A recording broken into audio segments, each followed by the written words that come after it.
Je voyage solo en Asie et je te partage un vlog par jour.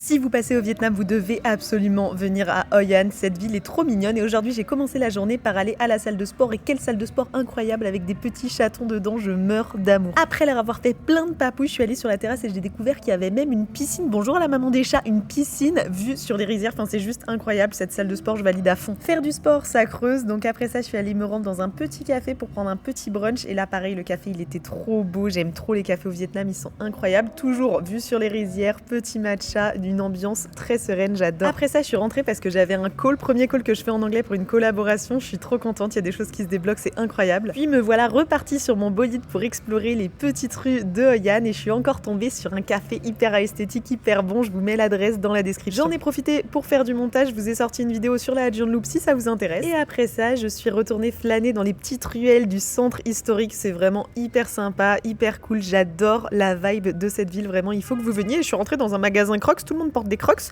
Peut-être je vais me convertir. Pour l'instant, je n'ai pas craqué, mais ça reste dans un coin de ma tête de peut-être m'acheter des petites Crocs sandales. Ah, ça c'est super drôle. Les tuk-tuk, ils ont pas de klaxon, donc ils klaxonnent en disant tut tut tut tut comme ça, en parlant. C'est trop drôle. Bref, toujours plein de petites boutiques hyper mignonnes, des tailors pour faire des vêtements sur mesure. Je n'en ai pas fait. J'ai pris un livre au hasard, j'ai ouvert. Je pense qu'il n'y a pas de hasard finalement. Et ensuite, j'ai retrouvé des Françaises pour passer la soirée. Et l'histoire est assez dingue puisque il y a une des deux Françaises avec qui j'ai passé les jours suivants, qui en fait est la copine d'un gars avec qui j'avais fait un stage de plongée en Martinique 1 an auparavant. Et en voyant toutes mes stories, il m'a dit ouais, ma copine elle est en même endroit que toi, il faut que vous vous voyez. Et ben voilà, le monde est vraiment petit. En se baladant, comme vous avez pu voir, on est tombé sur un petit spectacle de rue. En fait, c'était plutôt un tournage, mais du coup, ça nous faisait comme un spectacle gratuit, on apprécie. Puis on est allé boire des petits verres dans des restos en rooftop et vraiment les lanternes dans cette ville le soir, c'est trop beau. Puis à quoi on avait un petit peu faim, donc on a été dans un espèce de food court, vous savez, où il y a plusieurs stands de nourriture, mais bon, c'était pas incroyable, c'était un peu cher par rapport à d'autres stands.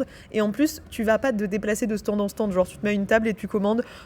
Je recommande pas plus l'adresse, je vous la mets quand même, mais sans plus. Donc après ça, on s'est dit, bah c'est pas grave, on va se prendre un banana pancake, donc c'est des bananes dans une crêpe et tout, c'est trop bien, ça nous fera un petit dessert. C'était pas bon, et en plus, la banane, elle était astringente, ça nous a fait des sensations trop bizarres dans la bouche. Ensuite, j'ai fait un passage éclair à mon auberge pour chercher un petit pull et regarder le chien de garde. Et je suis retournée passer la soirée avec les filles et d'autres backpackers qui logeaient tous ensemble dans une villa, donc ils m'ont gentiment invitée et c'était très sympa.